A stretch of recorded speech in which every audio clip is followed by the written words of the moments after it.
welcome to LearnCity. My name is Praise, and today we'll be moving to a new topic entirely where we'll be talking about bearing, angle of elevation, and angle of depression. In our previous classes, we talked about trigonometry, where we talked about trigonometric ratios, trigonometric functions, the sine and the cosine rule, the trigonometric graph, how to draw a trigonometric graph from a sine and a cosine angle. And today we'll be talking about bearing, angle of elevation, and angle of depression. Now, angle of elevation, this is the angle formed from the horizontal eye level with the object above the ground. It is the angle formed from the horizontal eye level with the object above the ground. So, an angle of elevation is trying to tell us that when my hand is at a lower point, when I'm facing up, automatically I'm looking upward, thereby showing an angle at the upward part, in which that angle is the angle of elevation, such that when we have a triangle like this,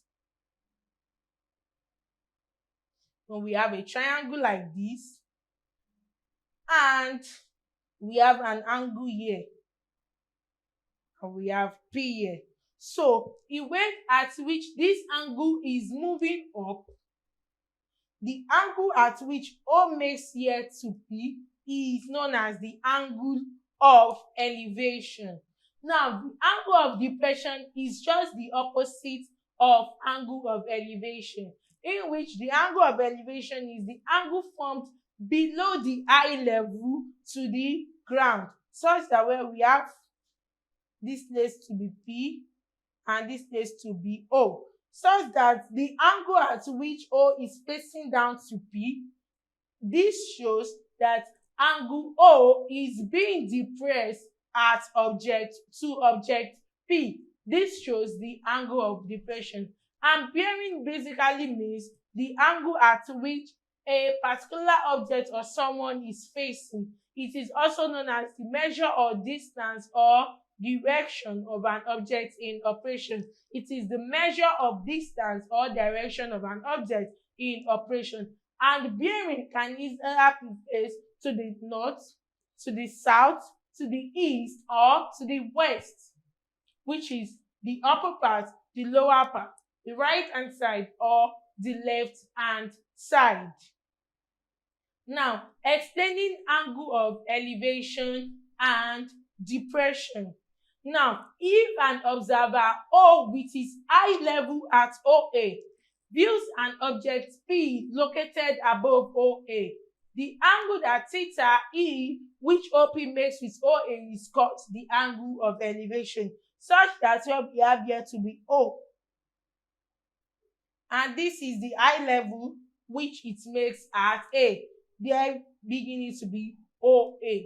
So, the level at which OA views an object P, which is located above OA. Here it is P.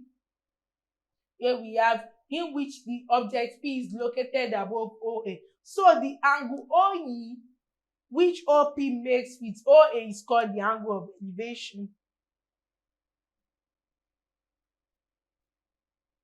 which means this angle, which is theta E, is called the angle of elevation.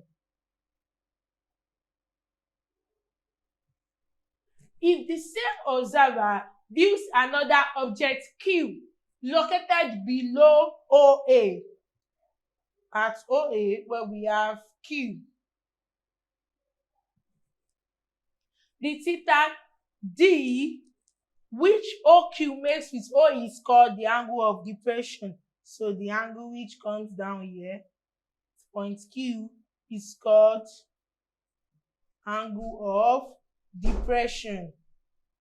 So we've shown our angle of elevation at our angle of depression, where it shows where our observer is viewing an object to an elevated point and to a depressed point, and in which in this diagram we can see our angles to which it makes with the angle of elevation and an angle to the depression level. And in our next class, we will be giving examples on angle of elevation, angle of depression, and bearing. So subscribe to our YouTube channel, like and comment, and we'll see you in the next class.